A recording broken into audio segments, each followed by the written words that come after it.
Let me tell you what I think people get wrong when they hear the phrase limited ground raid. They hear the word limited and imagine safety. They hear the word raid and imagine speed. They hear special forces and imagine precision. And because of that, they begin to think the step from an air war to a short, tightly bounded ground operation is smaller than it really is. In reality, that step is enormous. It is one of the most dangerous steps a state can take in war, because the moment you go from destroying from a distance to sending people physically into the contested problem, the logic of the war changes. That is where I think this whole story is headed if Washington is not careful. The source makes this danger very clear, even if it does not fully admit it. Publicly, the war is still being narrated as a campaign of heavy damage, accelerating momentum, and improving leverage. Thousands of targets destroyed, the Iranian military under immense stress, negotiations moving in parallel. A regime supposedly becoming more reasonable. That is the public frame. But then, inside that frame appears a sentence that should alarm anyone who studies how wars widen. The Pentagon is preparing for weeks of ground operations to get at the highly enriched uranium. Not a full invasion, not an occupation, not regime change, just raids, just special forces, just a hard but necessary mission. This is exactly how the most dangerous thresholds get crossed, not with a giant announcement that everyone immediately recognizes as the crossing of a line, but with a narrower mission that sounds technical, limited, and indispensable. That is what makes it so seductive, because the argument for it is powerful. If the uranium is the central issue and air power alone cannot guarantee control over it, then surely a limited direct mission becomes necessary. That logic sounds clean. The problem is that reality is rarely clean once people are inserted. Let me explain why. The first reason is uncertainty. A bombing campaign can destroy fixed targets from distance, but a direct raid demands a much higher standard of confidence. Where exactly is the material? How much has been moved? What sites are genuine and what sites are decoys? What defenses are waiting near the sites? How current is the intelligence? What corridors remain open for extraction? The moment boots go in, all of those questions stop being analytical questions and become survival questions. That is a major shift. The second reason is adversary adaptation. Iran's strike deep inside Saudi Arabia tells us something critical. It tells us that even under heavy bombardment, Iran still has the ability to surprise, to impose meaningful costs, and to exploit openings in the American and Allied war architecture. That matters because it means a raid would not be happening in an environment where the enemy has been rendered strategically inert. It would be happening in an environment where the enemy is still adaptive enough to strike valuable American assets in supposedly safer zones. If Iran can do that at range, then the idea that a direct physical mission inside the contested problem can remain clean and tightly bounded should make everybody very nervous. The third reason is escalation. After contact. This is the point almost everyone understates. The danger of a raid is not only the raid, the danger is what happens when the raid does not go according to plan. What if the material is not where you thought it was? What if the site is only partially neutralized? What if casualties occur? What if aircraft are damaged? What if extraction is delayed? What if hostages or downed personnel become part of the equation? Once any of that happens, the pressure for follow on action rises sharply. Then the limited raid starts generating support missions. Then more force protection is needed. Then more suppression is needed. Then more intelligence collection is needed. Then perhaps another insertion is needed. That is how presence logic is born. You do not have to launch a formal occupation to start inheriting the burdens of presence. You only have to create a situation in which direct access to the contested objective becomes necessary again and again. That is the hidden escalatory ladder. Now put the Saudi strike back into this picture. Why does it matter so much? Because it changed the political mood around the campaign once a $500 million command aircraft is hit.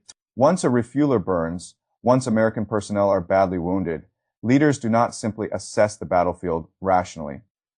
They begin to feel the burden of credibility. They begin to feel that the enemy's success must be answered in a way that visibly restores control. That emotional pressure is precisely what makes the leap to a ground mission more likely. Not because strategy is suddenly clearer, but because the desire to finish the job intensifies. This is the most dangerous moment in many wars. Not the opening, not the collapse. The moment of partial success mixed with wounded credibility. That is the zone where decision makers tell themselves one more step will settle the problem, and that step is often the one that changes everything. Now, let me make a distinction that is very important. I am not saying the mission would necessarily fail. That is not the point. The point is that even a tactically successful raid can alter the structure of the war in dangerous ways. Suppose the raid works partially. Suppose some material is recovered or destroyed. Suppose the special forces get in and out. Even then, what has happened? The United States has established that direct physical presence is now a legitimate tool in the campaign. That changes Iranian expectations. That changes Allied expectations. That changes the domestic political threshold for future direct action. The war is no longer just about hitting targets from afar. It is now about whether American personnel must repeatedly enter the problem to achieve certainty. That is a strategic transformation. And once a war undergoes that transformation, bounding it becomes much harder. Now add the Russia layer. The source suggests Russian satellite assistance may have contributed to the Saudi strike. Maybe later pieces of evidence clarify exactly how much or how little that support mattered. But again, the deeper lesson is not about one data point. It is about the shape of the conflict. America may think it is prosecuting a largely bounded campaign against one adversary, but other adversaries can contribute information, gain advantage from distraction, or exploit the widening of American commitments elsewhere.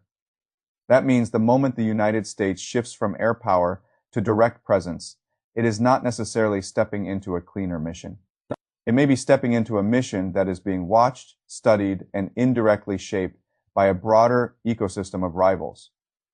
That should make anyone even more cautious. Now, let me talk about the official mission. The source emphasizes that this is not about forcing democracy on Iran, not about remaking the country, not about finding some liberal fantasy replacement and installing it. The mission, at least as stated, is narrower. Break the capability, compel behavior change, stop the regime from threatening commerce and proxies, remove the uranium problem. That sounds disciplined, and in one sense, it is more disciplined than the language America has used in some older wars. But a narrow stated objective does not save you if the method required to finish it drags you into structurally broader involvement.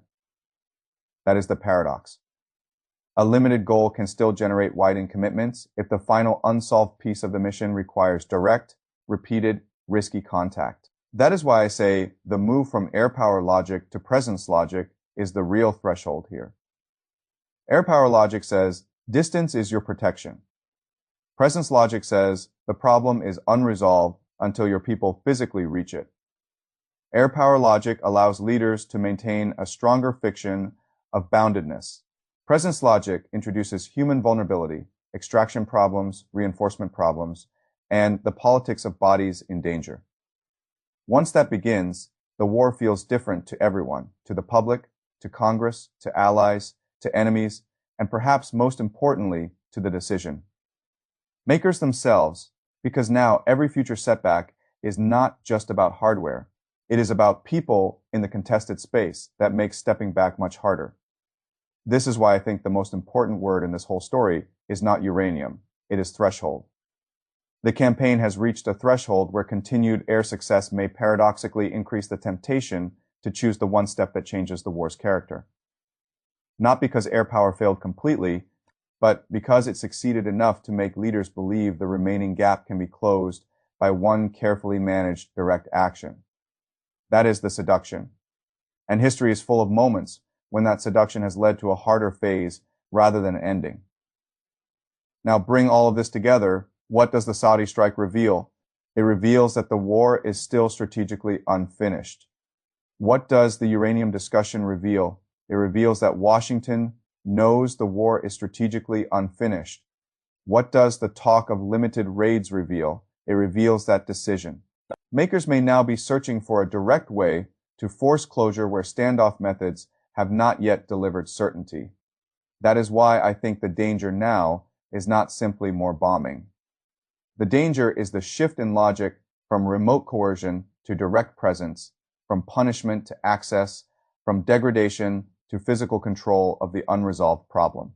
Once that shift happens, the campaign may still be officially limited, but the structure underneath it becomes much less limited. And that is how wars widen while leaders still insist they remain bounded. So my conclusion is straightforward.